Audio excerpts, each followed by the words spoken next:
Xôm chuôn rương Môn snai phép gì chuôn đập bọt phép tị buồn Bài chi lư xông lên ông mê tè tù vĩnh Kê sman tha chi vô lẹ lơ hà một oi kê Ní krao mọc bị xa bài tư ná nẹ niêng thơ rụi hơi Ta niêng tư ná hai ông Niêng nơi kháng krao chui sao ca oi ông Vì tù sẽ đập hơi hốt chất chi khả lặng Đây chư mùi tiếng mô mình lang một mơ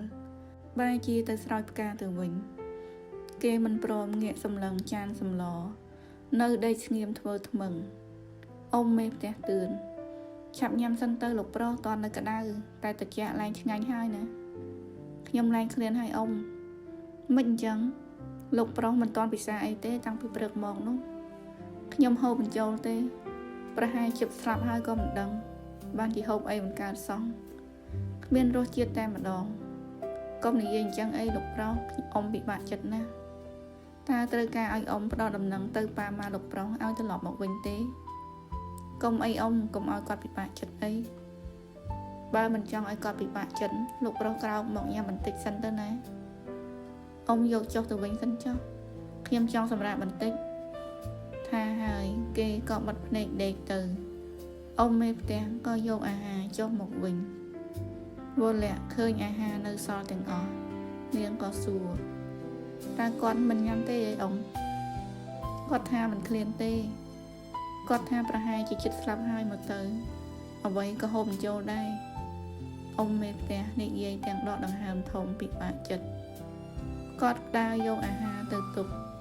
Srope vô lẹ cho nơi cam chân đà Ngợ mục xông lòng từ mơ bần tục đồ bò vị tù Niên mình vô tha hai đồ vậy Kê nị dây phía o sân khương bạp nè Ta đôi xa ca đại ba điệp ca chìa mùi niềng Thơ ở kê bạn thực chất khlang đo mà lắm Vô lẹ nơi cho xông lăng bần tục kỳ dàng dù Tùm rõm đạch chặt đá từ dâu hà làng từ bần tục mình Niên cu thuê bần tục mình lưu sâu trả lời Có rôn thuê cho từ Khơi kê công pông ta kê bật nệ nề lại Niên hai tịch tịnh Lâu vị tu Ta lâu kê hai đứa nới Lưu xâm lên niềng Kê bao nệ một Khơi niên hai có ông quỳ lơ cờ ấy Đã trang xâm ló nơi tộc chất kề Lâu không mình nhằm bật tịch tới đầm bay ở trong bên cầm lăng nữa Niên lưu ông mềm tế thạp nhóm bật hàng chích sạp mẹn tế Bạn chỉ là mộng bỏ ấy khi nhằm bài Lâu chia mình đúng pro rừng mòm ná Mình chẳng ai sạp nhây nghi đúng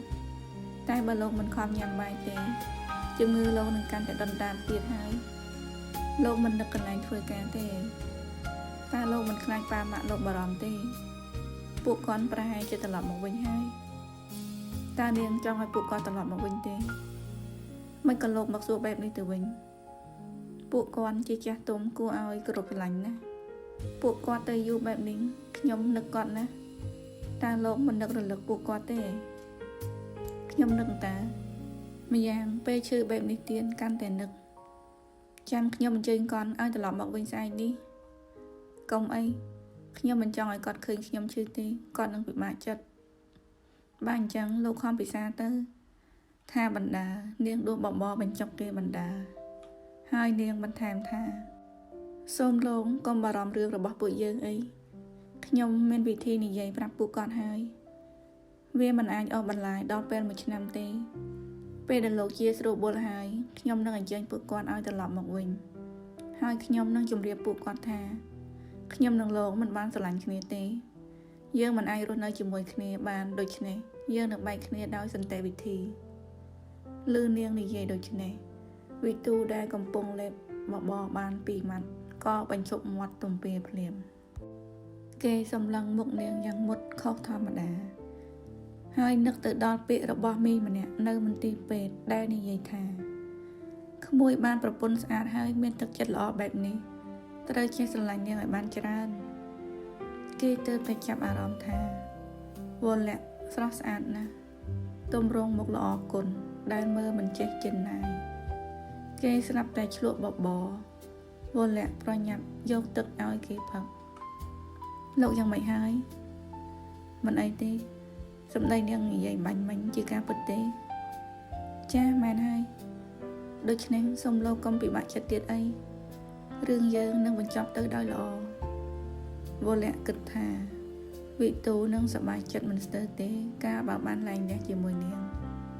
ហើយគេក៏អាចមានសេរីភាពទៅរើសយកនារីណាដែលគេពេញចិត្តជំនួសវិញឯនាងវិញក៏អាចត្រឡប់ទៅបង្រៀនសិស្សបានដូចពីមុននាងនឹកសាលារៀននឹកកូនសិស្សរបស់នាងជាខ្លាំងបន្ទាប់ពីបញ្ចុកបបរគេអស់ហើយនាងក៏កាន់ថាសចុះមកក្រោមវិញចំណែកវិទូគេបែរជាស្រងោតស្រងាត់ទៅវិញក្រែងគេចង់បែកគ្នាគេគួរតែសប្បាយចិត្តមួយសប្តាហ៍ក្រោយមកជំងឺរបស់វិទូក៏បានជាសះស្បើយ 100% គេមានកម្លាំងធម្មតាហើយក៏អាចទៅធ្វើការបានវលៈសប្បាយចិត្តណាស់នាងគិតថានាងនឹងបានត្រឡប់ទៅស្រុកកំណើតវិញឆាប់នេះវិទូត្រឡប់មកពីធ្វើការវិញ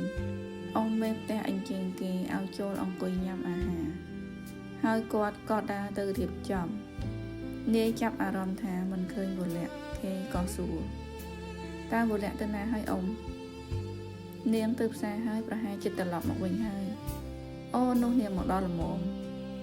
គាត់និយាយស្រស់ពេលឃើញវលៈចុះពីលើម៉ូតូកង់3ដោយមានអីវ៉ាន់សំពេញសំពោមកជាមួយផងវលៈដើរចូលមកយកអីវ៉ាន់ទៅបំរុងយកទុកក្នុងបន្ទប់របស់នាងក្រឡេកទៅឃើញវិទូក៏ជ្រាបសួរលោកមកពីធ្វើការវិញហើយនាងញ៉ាំបាយឬនៅមកញ៉ាំជាមួយគ្នាមកលោកអញ្ជើញពិសាចុះខ្ញុំញ៉ាំនៅផ្សាររួចហើយវិទូដឹងថាវលៈនៅតែរក្សាទម្លាប់ចាស់ដែលមិនរួមតុអាហារជាមួយគេដូចពីដំបូងគេក៏មិនហ៊ានប្រាប់នាងឲ្យមកញ៉ាំជាមួយគេវិញដែរព្រោះគេមិនបានខាត់នាងពីដំបូងមកវលៈក៏ចូលក្នុងបន្ទប់នាងបាត់ទៅថ្ងៃបន្ទាប់មកលោកស្រីចន្ទថាបានទូរស័ព្ទមកវិទូឲ្យគេនាំប្រពន្ធមកលេងស្រុកកំណើតរបស់នាងព្រោះគេមានពិធីបុណ្យតាលៀនតែវិទូគេប្រាប់ថាដោយសារការងារគេជាប់រវល់គេសុំមិនទៅទេចាំគេឲ្យតែកង់ឡានជូនវលៈទៅតែម្នាក់ឯងចុះ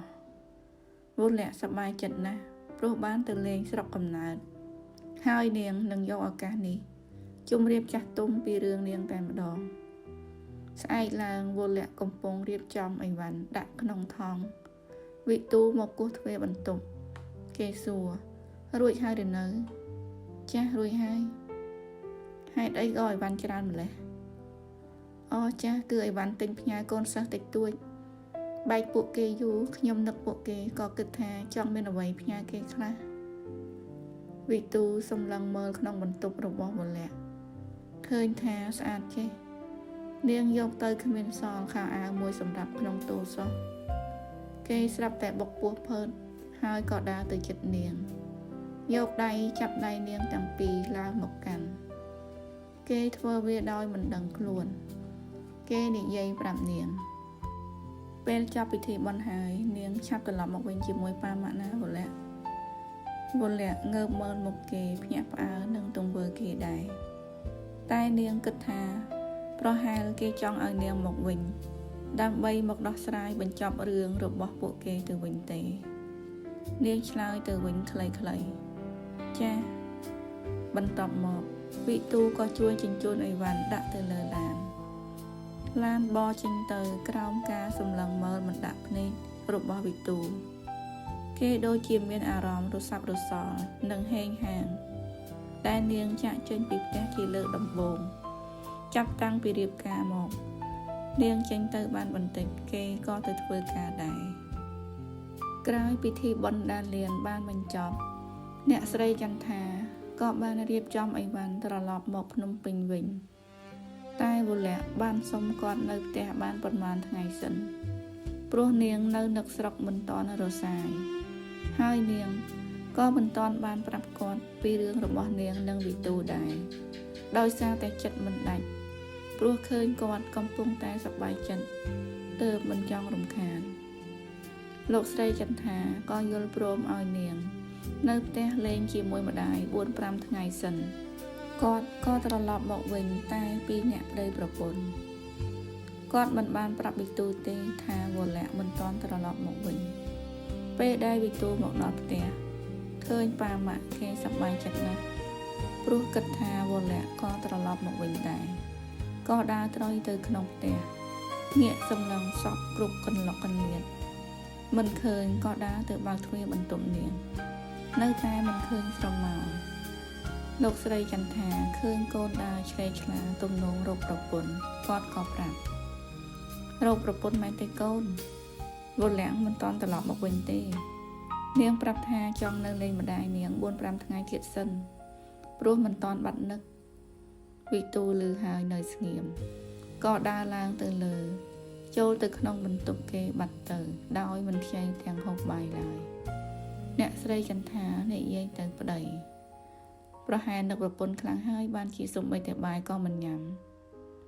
ប្រពន្ធហើយមិននឹកយ៉ាងម៉េចម៉ាក់វាឪពុកម្ដាយទៅបាត់ឡើងយូរមកវិញមិនសួរមួយម៉ាត់រកតែប្រពន្ធកូននេះអ្នកស្រីចន្ទថានិយាយលេងសើចជាមួយប្តីប្រហែលគេយល់ចិត្តគ្នាហើយមើលទៅឪពុកវិទូនិយាយនឹងប្រពន្ធនៅក្នុងបន្ទប់វិទូប្រាស់ដេកលើគ្រែយកដៃគងថ្ងាសគិតមន្ទិលក្នុងចិត្តតិចនាងឈប់ត្រឡប់មកវិញទៅយប់ហើយនៅតែមិនឃើញគេចុះមកញ៉ាំបាយលោកស្រីចន្ទថាប្រើឲ្យអ៊ំមេផ្ទះឡើងទៅហៅតែត្រូវគេបដិសេធដោយប្រាប់ថាញ៉ាំពីខាងក្រៅរួចហើយ2 សប្តាហ៍កន្លងទៅនៅតែមិនឃើញស្រមោលវរៈត្រឡប់មកវិញសោះពេលម៉ោងអាហារលោកស្រីនិយាយនឹងប្តីនិងកូនប្រុសវរៈថាសុំនៅតែ 4-5 ថ្ងៃទេតែ2 អាទិត្យហើយមិនឃើញមកវិញសោះប្រហែលមិនតាន់បាត់នឹកម្ដាយទេមើលទៅឪពុកវិទូឆ្លើយឯវិទូគិតតែឆ្ងោកញ៉ាំបាយមិនមានឆ្លើយឆ្លងទេតែត្រចៀកផ្ទៀងចាំស្ដាប់ភគ្គទី 4 សូមស្លេះតែប៉ុណ្ណេះសិន